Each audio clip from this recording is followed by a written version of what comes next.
नमस्कार, आप देख रहे हैं नवकुंज समाचार टाइम्स और मैं हूं आपके साथ रविक्षा शर्मा। आइए बढ़ते हैं आज की खास खबर की ओर। आज हमारी मुलाकात हुई नीरज हिंदुस्तानी जी से। आपको बता दें कि वह बहुजन समाज पार्टी के वरिष्ठ नेता भी हैं। नीरज हिंदुस्तानी जी से उन्होंने अपने जन्मदिन के अवसर पर जन्म के सही अर्थ पर प्रकाश डालते हुए जीवन और मृत्यु के बीच में जीवन जीने के सही तरीके और भगवान के द्वारा सिखाए गए सही मार्ग पर चलने के लिए भी कहा। ईश्वर को ढूंढने के लिए बाहर नहीं, मन के अंदर झांकने के लिए कहा। क्या कुछ कहा नीरज हिंदुस्तानी जी ने अपने जन्मदिन के अवसर पर, आप भी सुनिए। नीरज जी, आपको जन्मदिन की बहुत बहुत बधाई। क्या कहना चाहेंगे? धन्यवाद आपका बहुत बहुत नवीन जी। जन्मदिन कुदरत के आए हैं, कुदरत ने भेजा है। और जन्म और मरण ये इंसान के हाथ में नहीं है।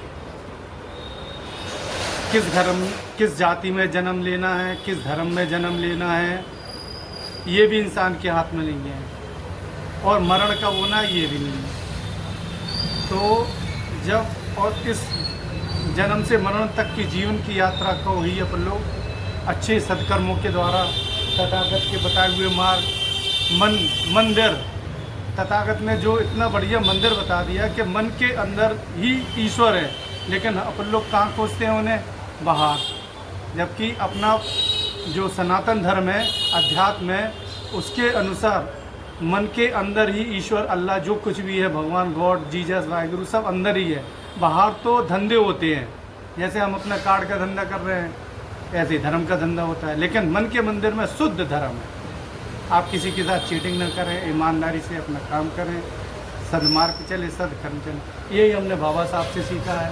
यही महापुरुष है, सावित्रीबाई फुले और नारायण गुरु, ज्योतिबा फुले, ये माता फातिमा शेख जी, सभी अब महापुरुष हुए हैं बहुजन समाज में। तो बस सर, ये इटावा में ये वो घटना हुई है बाल मोड़ने के लिए, उसके लिए क्या कहेंगे? नवीन जी, हकीकत ये है कि सनातन में ना कोई जातियाँ थी, ना वर्ण थे, मानव एक समान था। फिर क्या हुआ नवीन जी कि मनुस्मृति जहाँ से लागू हुई, वर्ण और जाति व्यवस्था जहाँ से लागू हुई, वहीं से मानव का ऊंच नीच, छुआछात, भेदभाव होना शुरू हुआ। आपको जानकारी होगी, सभी को जानकारी होगी, अफगानिस्तान, पाकिस्तान, बांग्लादेश, ये सब हिंदू बाहुल क्षेत्र थे। लेकिन ऊंच नीच, छुआछात, मनुवादियों के द्वारा, पाखंडवादियों के द्वारा ये जाति और वर्ण के आधार पे भेदभाव होने लगे। धीरे धीरे स्वतः ही धर्मांतरण होने लगे। आज आप खुद देख रहे हैं कि 21वीं सदी में जब पिछड़े, जिन्हें शूद्र कहते हैं, ये मनुस्मृति वाले और अछूत, ये लोग कथा कर रहे हैं, भगवान का नाम ले रहे हैं, तब आज पिट रहे हैं। तो सोचो सदियों पहले क्या हुआ होगा। इसलिए इन्होंने क्या किया, जिनके साथ अन्याय हुआ, उन्हें स्वेच्छा से धर्मांतर किए। तो धीरे धीरे मुस्लिमों की आबादी बढ़ती गई। अफगानिस्तान बना, नतीजा ये हुआ, पाकिस्तान बना और ये बांग्लादेश बना। वो तो ये कहो कि अंग्रेज़ों का आना भारत के हित में रहा। बहुत सी चीज़ें उन्हें, कुरीतियों को अंग्रेज़ों ने बंद किया। और उसके बाद सबसे मेन चीज़ तो हमारे बाबा साहब जी हैं, जिन्होंने इतना संघर्ष किया।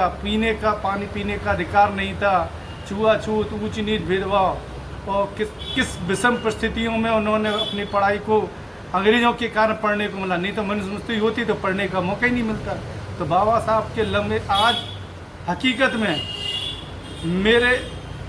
मैं यदि किसी को ईश्वर मानता हूँ तो सबसे पहले तथागत को, माता पिता तो हैं क्योंकि उनने जन्म दिया, और उसके बाद बाबा साहब को, और जो हमारे महापुरुष हुए हैं, माता सावित्रीबाई फुले, ज्योतिबा फुले और माता फातिमा शेख जी, और जितने भी महापुरुष हुए हैं। सर, आपकी कुछ वर्षों से विचारधारा डाइवर्ट हुई है, तो विचारधारा यह सही है कि पुरानी वाली विचारधारा? नहीं, देखो नवीन जी, क्या था कि ये कुदरत की कृपा है। और मैं जब भाजपा में था तब मैंने कहा था कि एक डिप्टी सीएम दलित क्यों नहीं बनाया गया। ऐसा नहीं है कि जब मैंने भाजपा छोड़ी और संघ छोड़ा तब मैं उस समय भी कहता था कि बाबा साहब की फोटो क्यों नहीं, तब ये लोग हंसी उड़ाते थे। और आज देखो आप, अम्बेडकर, अमित शाह, भूत बना दिया जनता ने। और ये पूरे भाजपाई और संघी, ये लोग कभी नहीं, ये लोग समरसता की बात करते हैं, ये लोग समानता तो नवीन जी, ये ऐसा नहीं है कि मैं भाजपा में भाजपा। आज आप देखो खान सर, बिहार वाले खान सर हैं, धरती पे ईश्वर अल्लाह कौन है?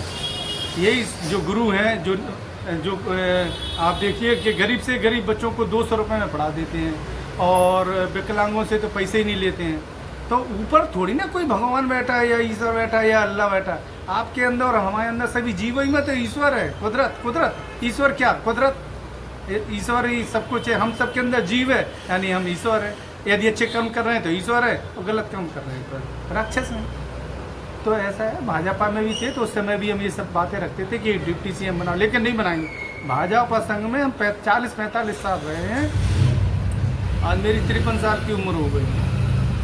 तो मैंने ये देखा है कि 100 साल हो गए, संघ प्रमुख केवल ब्राह्मण ही है, और क्यों नहीं बन रहे। और मैं इन धर्म के ठेकेदार भाजपा, संघ, विश्व हिंदू परिषद और बजरंग दल वालों से पूछता हूँ कि ये दलितों पे जो आजकल अत्याचार हो रहे हैं। नहीं, देश दुनिया की तमाम छोटी बड़ी खबरों को देखने के लिए नवकुंज समाचार टाइम्स को अभी सब्सक्राइब करें। और हाँ, अगर आपको हमारा ये वीडियो पसंद आया हो तो वीडियो को शेयर जरूर करें।